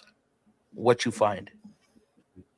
Now, me, after 30 years experience in this industry, what I would do, just drink a beer. And We do not know if it has VVT, guy. But Felipe had a good point right there. Sticking actuator. Is it not Friday? Next Friday. Next Friday. He has a whole week to come back and tell us his findings. And I don't want to hear, oh, we still can't figure it out. Because as a technician, that is not a good answer. No info if the chain was previously been replaced. I'm looking at it tomorrow after I finish my gravy. Cruise 18-hour ticket. What you got on that cruise? Damn, 18 hours? What the fuck are you doing? I remember I wanted a 6-speed cruise so bad.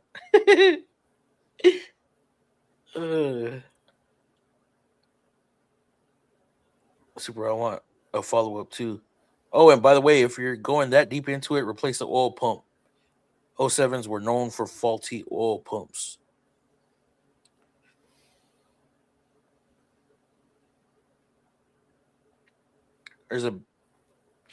Give us the final answer. Oh, you'll find out, Felipe. There's a big cam solenoid on the timing cover if it has VVT. How's the cranking cadence? Does it sound abnormal? Yeah, does it sound? I don't think it does. He said it runs fine. How's the cranking? I already read that. On where they're picking everything. Slow for sale. No, I only work on Nissans. I would never, ever Didn't touch the straight up before they went to AFM? Didn't the fucking only 2007 through maybe 2009, maybe 10? Weren't those only 5.3s with VBT? Because I know we're dealing with a 5.3 in the Suburban. Ain't that bad. They're that bad if you ain't got the tools for it. Why don't? Because I like Nissans, bro. I drive Chevys. I don't even like working on Chevys. They call me the GM guy at work, and I'm like, no, bitch, no, I'm not the GM guy. I'm the Nissan guy. Oh, but you drive nothing but Chevys. I don't give a fuck. BMW just runs instead of all data. Which Nissan is your dream car? I work on Nissans. I don't drive Nissans.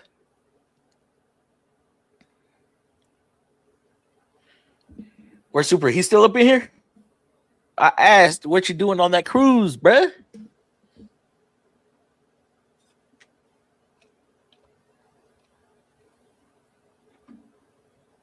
'07 was the last year, 5.3 with VBT, but not DOD, I believe.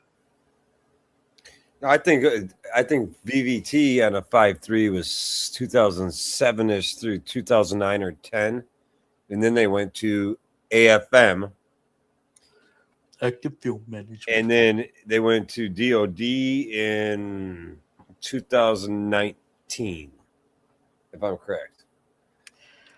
Dream GM is, I mean, does it have to be a current vehicle, or can I go back some years?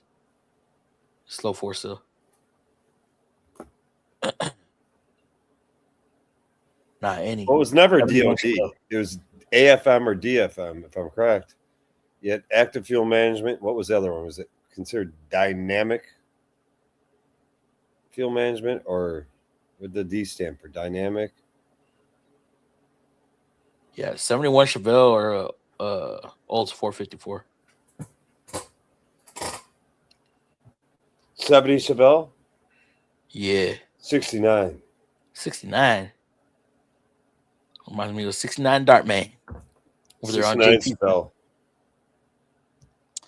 427 big block. I'll take either of them. 69, 70, 71. I'll take They were it. all about the same looking, weren't they? 69 through 72. Some had the front, the circle front headlights. Yeah, I know. Some had the circle rears. Either way, I'd convert it to where both front and rear are circle headlight and taillights. I fucking love that look. Oh my god. Basic. My uncle had a 69 Chevy Chevelle. Red, black racing stripes. Done. I'm good. With some torque thrust wheels on it.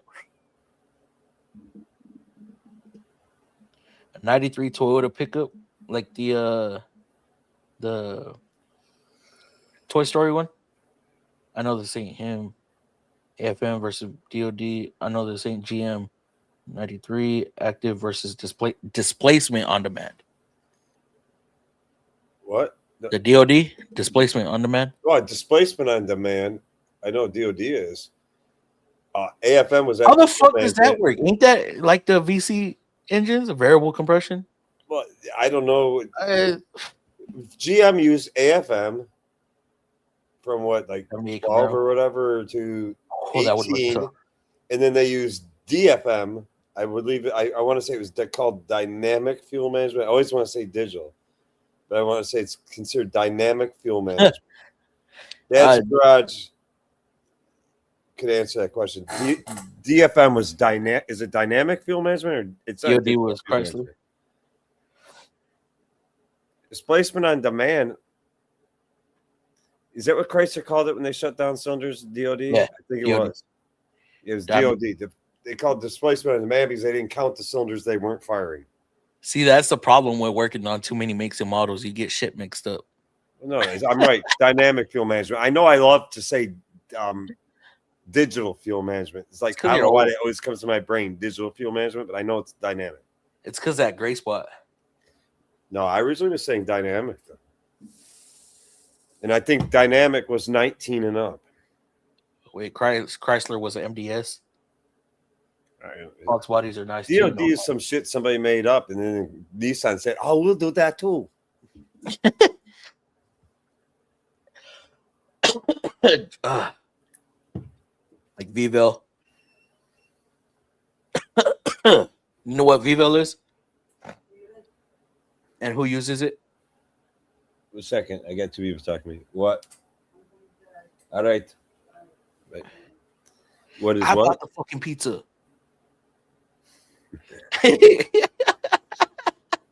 Where's my meatloaf? Oh, what was it the other day? The macaroni? No, fucking ravioli. Ravioli. Same shit. Oli. Yeah. Olioni. You guys got the fucking variable displacement engines now. Yeah, but what's Vivel? And what's it in? Or what is it? What's what? What's a Vivel? VVEL. VVEL? No, I don't know. Anybody know that over there on TikTok? Oh yeah, somebody does. What the fuck? Hyundai uses that shit. Variable valve lift event. Oh, management. No. Variable valve event lift is Vivo. Nissan Titans, Armadas, 350Z or 370Zs, I mean. Where they change how much the valve opens. Chrysler's kind of using that shit too. Yeah. I think GM is too. They're all using. We don't use an extra lobe. We use a motor. Yeah, to control. But they're all doing something different. It's just the terminology what they're calling it. Let me see if I could pull up a picture. Like, I don't understand what the fuck Juan's saying here. What's the next comment? Vivel ladder. For Dave, when possible, Diag Tech, you recommended to learn from aside from. Oh, it does have a. I was wrong. It does have a lobe. More like, what for Dave? What for Dave? When possible, Diag Tech, you. What? I know Paul Danner personally. I don't know what you're trying to say, Juan. I know Scanner Danner is Paul Danner, and I know him personally. I mean, I could actually, well, it's kind of late right now, but I could actually pick up the phone and call him if you want me to. I can't remember who has both variable lift and valve duration. It might be Nissan. Nissan's doing that. Chrysler kind of does it. They do it still. Yeah, Chrysler kind of does variable valve lift, variable valve duration on the newest Pentastars.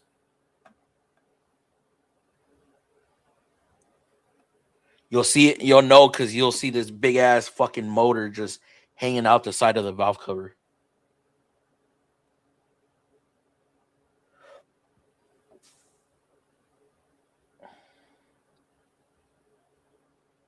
Well, there's not a whole lot of images on it. What the fuck?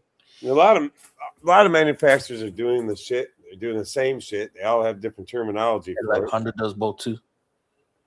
19 hours today. That's what's up. I flagged 34 hours, 35 hours today. Same thing, different names. Audi started it, but I believe. Yeah, they just like to put their own little acronyms together. VTEC. What does VTEC stand for?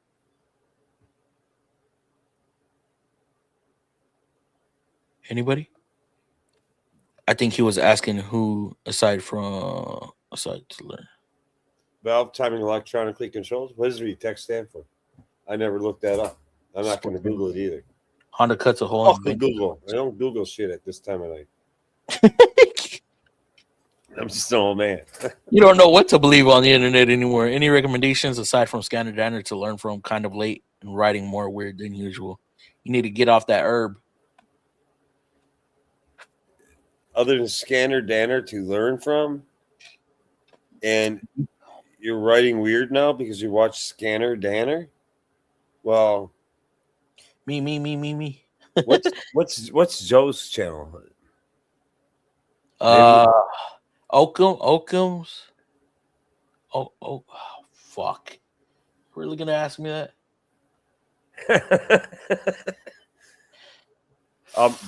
Pine Hollow Diagnostics, Juan. That's a good channel to watch. OCCAM. Oakham's Automotive. Oh, no, that's not. Well, Juan, if you want entertainment while learning, you could also watch Rayman Ray Repairs. He explains everything he's doing and why. Eric Goat, South Main Auto. I keep going.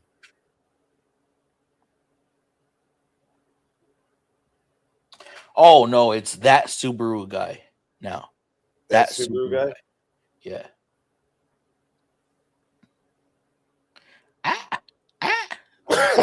Damn it. VTEC was variable valve lift. I can't even remember what it stands for. Variable valve timing or variable timing. Electronic controller. That's what I'm thinking. Son of a. Not variable valve timing. That'd be VVT. Well, yeah, we're talking about Baja, Shannon. I don't know what his channel's called now. Baja. It's that Subaru guy. That Subaru. I'll post his. Shit. Son of a bitch. Bless you. You sneeze one more time. Fuck you.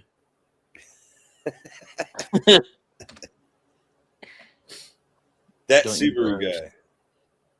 That Subaru guy. Bro, how much money you have? Not much. That's why I'm online. How much money you have? That's not a normal question in chat. Hey, hold up. Somebody sent me a gift. Hold up. Gallery. Oh, no, that's old. VTEC variable valve timing, electronic controlled. Variable valve lift. I don't have anything, but okay. I don't have nothing either, bro.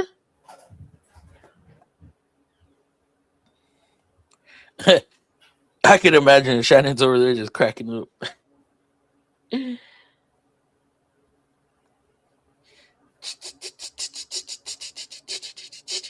What the fuck? Oh. Where'd Dave go? Dave, you going to get something to eat or what? Man, DoorDash me something, bro. Fuck. Appreciate the likes. Appreciate the likes, Felipe. Where we even at over here? Hold on. Let me see. 19 likes. That's what I'm talking about. That's what I'm talking about. Y'all did good tonight. I am. Oh, I know it. I have a video uploaded on my channel regarding the Subaru. Suburban.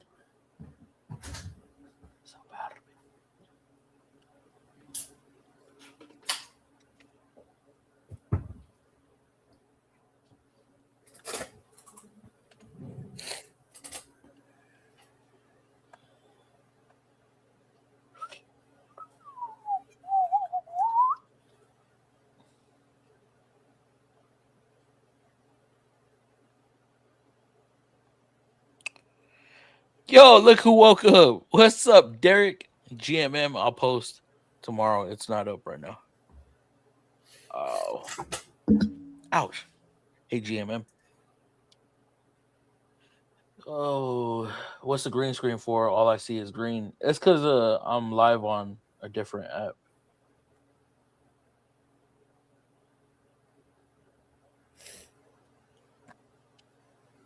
I'm live where it actually matters. Thanks, Dave. Sometimes Rayman explains, but he into storytelling and entertainment plus humor. He mixes it all together, but he explains it in great detail. I'm just worried about that can of brake cleaner that's still rolling and rolling and rolling. Oh yeah. He never told me what happened to it. He just told me the story says it's still rolling. Derek, are you gonna change your name to Monkey like it used to be? What do you mean? Do you not, Juan? Do you not know what GMM stands for? Garage Monkey Mechanics. The monkey's still in there, bro. I keep seeing people steal your videos like oil filter puncture. Oh yeah, that shit ain't gonna stop. I'm all over Facebook. I have like 20 accounts on Facebook. I have a couple accounts over here on YouTube. There's a page on TikTok that has like fucking 7,000 or 8,000 followers with no videos on it. That shit's annoying. What actually matters depends on who you meet. What do you mean? That guy, what you talking about? Oh, no, okay. I get you, but I'm talking about like TikTok. How do I say it? Like you see four viewers in here, right? When I get a little more viewers over here on the other app, plus ad revenue and all that stuff. Over here on TikTok, I'm just doing it for free. Well, Juan, if you want to watch videos of a guy who just refuses to give up. So with that being said, Ivan from Pine Hollow Diagnostics is who you want to watch.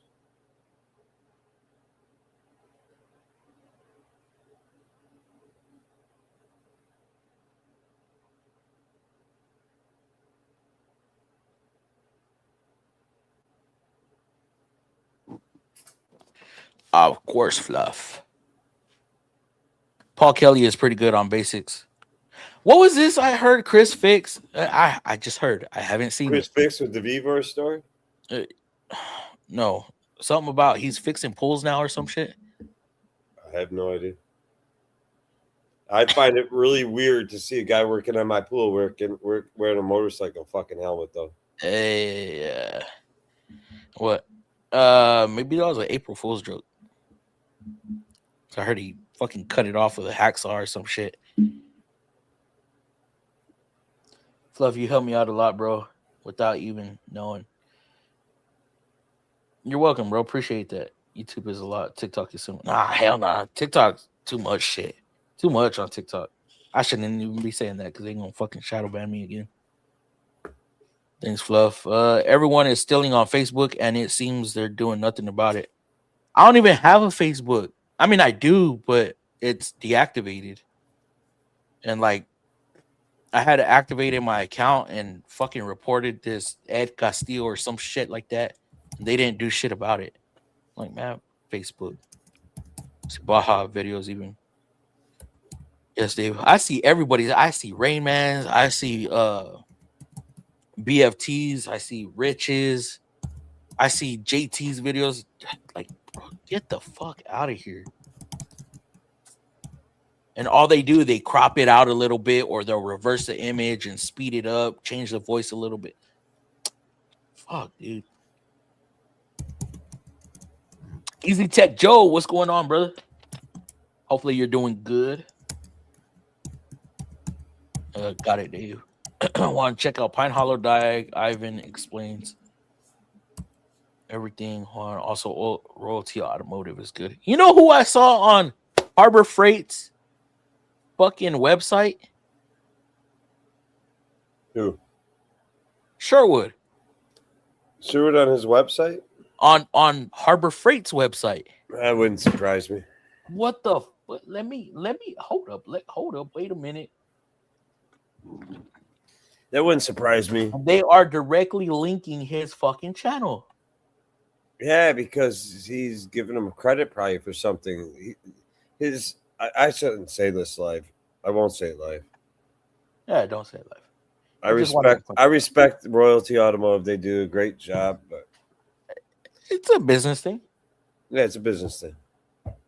I'd do the same shit if they're Yeah, giving me shit. it's money. Well, let's just say I'll say straight out. It's not like he's promoting. His son is going after every buck he can get the family. So it is what it Well, is. it's not like he's promoting fucking Temu tools. Well, no, no. You So know? I'm not going to hold back. His son is very smart with the internet and all that Marketing and stuff like that. Look at that. marketing, and he's using everything. And he's in front of my buddy's toolbox with the G2 wrenches. That's my buddy's Mako boxer. That's the guy, the tall husky dude, right? Chris. It's who I used to work next to. The tall husky one. Yes. Is that him? Yes. That's a his beautiful toolbox that he's standing in front of. I like that box.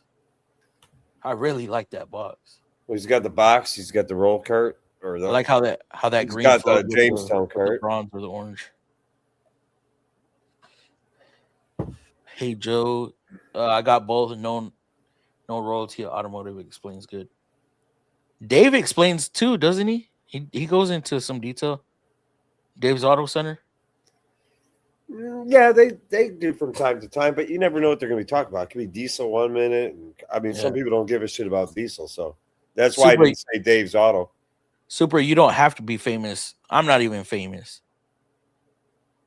I'm glad I'm not famous. Don't see my videos being stolen. You don't have to be famous to get your video stolen. All it takes is one. Thanks, Dave. I forgot Pine Hollow guy. Now I got it for sure. Well, Ivan is actually an instructor too, Lonnie. I mean, the guy is intelligent as all fuck. And very intelligent dude.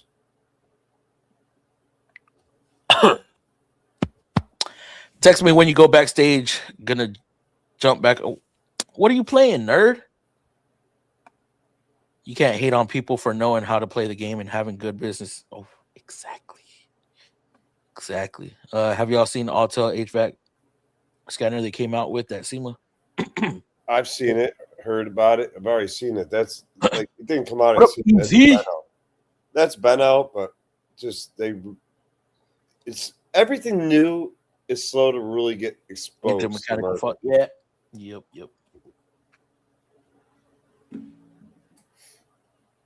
How does the live community work for diagnostics on YouTube? I'm on TikTok to help people diagnose on live. I really don't see a live streaming on TikTok is easier, but I mean that's where TikTok comes into play. But it's not really there. It's not like how it is on TikTok, but you get a lot of information too on YouTube. LOL 92K subscribers. That's not a lot. I mean, it sounds like a lot, but it's actually not. Fucking Royalty Automotive is already like pushing the freaking 500,000 mark. I mean, you look at that subscriber count, and then you go look at fucking video views across every video. Is like, well, the guy that probably wasn't that excited was probably my buddy. My boy has 200 subs, and he's getting the same views I'm getting. Ryan Mullen on TikTok, his lives are all about scoping. Yeah, that dude stays up stupid late on live stream. Holy crap. Check Engine Chuck stays up super late on TikTok too sometimes, but he's always messing with ECMs and shit. The toy mechanic community is the only people that hate on others for having sponsor or connection or partnership. Everyone else online congratulate their niche of content. Well, let me say, I don't hate on any YouTuber, Joe. I really don't. I only hate on those that have a sponsorship or partnership with like Milwaukee. Hate them. And Astro, hate them even more. And don't forget Tecton. What else has Joe got? He's got one. Capri. I don't know. Easy. What other? Yeah, I'm joking. He doesn't have. No, I mean I don't hate on any of the YouTubers. I will get pissy with a YouTuber. Koken, don't you have Koken? One thing Joe does is he actually says if something didn't work out well for him. I mean, I give credit when you actually tell. I appreciate truth. and Joe seems to tell the truth about tools. For the most part. Yeah, except when he's showing Snap-on shit. Oh, come on now. Joe, you got to come live now and smack this boy upside his head. That Snap-on shit, man.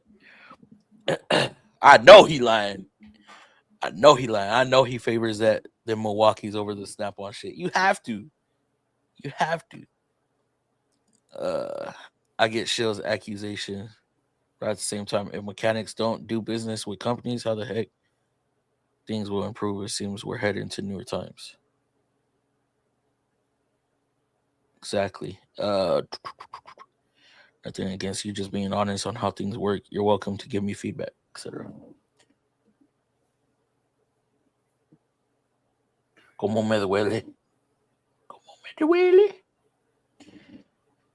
Oh shit! Y'all ready to go backstage? Where's piss Derek off? Be like, hey, let's go.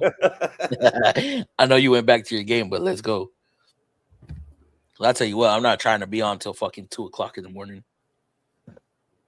So, all right, guys, I'm gonna shut this thing down. I came on Friday, even though I said I wasn't. Why do I keep trying to slick my hair back? There ain't shit up there. Even though I said I might not get on, but I headed to the meat market. I was like, gone, baby, gone.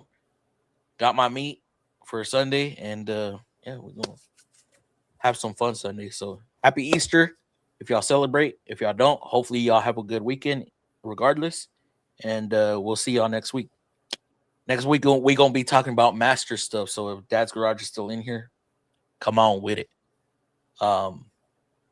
People think just because you have a partnership that you're bought, that's misconception. I don't care if it sucks. These companies know. I will tell them. Actually, tell them before I tell the people. Dude, they wanted me to do this.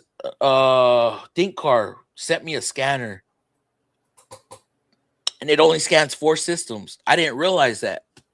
The fuck am I gonna do with 4 system scan? Well, you're not going to scan 5. You're not going to scan I'm not gonna 3. I scan guess 5, you're going I'm to only not scan gonna 4. scan Don't get mad at me. There I'm could telling be- you what you're going to do with it. You're going to Like- scan 4 systems. Like, check this out. And this is a great example. They sent me this shit in October. And I still ain't put the fucking video out. I'm like, I can't fucking do that. Like, y'all might as well have just sent me a basic code reader. So, like, what Super was dealing with, that P0016, right? There's transmission codes because of the 0016. So if I can only scan engine, ABS, SRS, and some other one, I forgot what else, but I can't scan transmission, and I go to clear codes, I'm still going to have a fucking check engine light because timing issue will set transmission codes. That don't benefit nobody. What'd you go to the meat market for? Meat? The fuck kind of question was that? What kind of meat? The one that I'm gonna slap on your grill. I mean, don't you eat the bunny on fucking Easter? No, what the fuck? So you're going to eat a fucking pig, right? Ham? No, What you having? a cow and Cow. chicken. And chicken. Yeah, Poor fucking cow and the poor chicken. Got to go yeah. on the grill. Oh, fajitas, So what bro. the fuck is the whole bunny about? Mexican, we do fajitas on every Fajitas. fajitas. I mean, it might be. Oh, hold up, Easy. You got to come next Friday. I want you in here next Friday. We're gonna talk about some stuff. All right. All right, y'all. Y'all have a good weekend. Happy Easter, and we'll see y'all next weekend. Even when you feel low, you can still go. Even when you feel slow, you can still go. Even when there's no hope, you can still go. I never answer to no, man, I still go.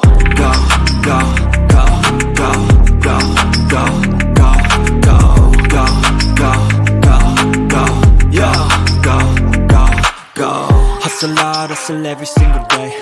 I'll be making moves till I'm buried in my grave. To the system, I don't wanna be a slave. I've been doing shit my way, or the highway. And in the halfway is a nice range, cause I grind through the climb, I invite pain. You'll never hear me, bitch, nah, I don't complain. Just gotta flip the switch and you can go and obtain anything you want, anything you need. Your mind's got the key ingredient, it's belief. They deceive with the negativity, but I just slide right by that energy. Even when you feel low, you can still go. Even when you feel slow, you can still go.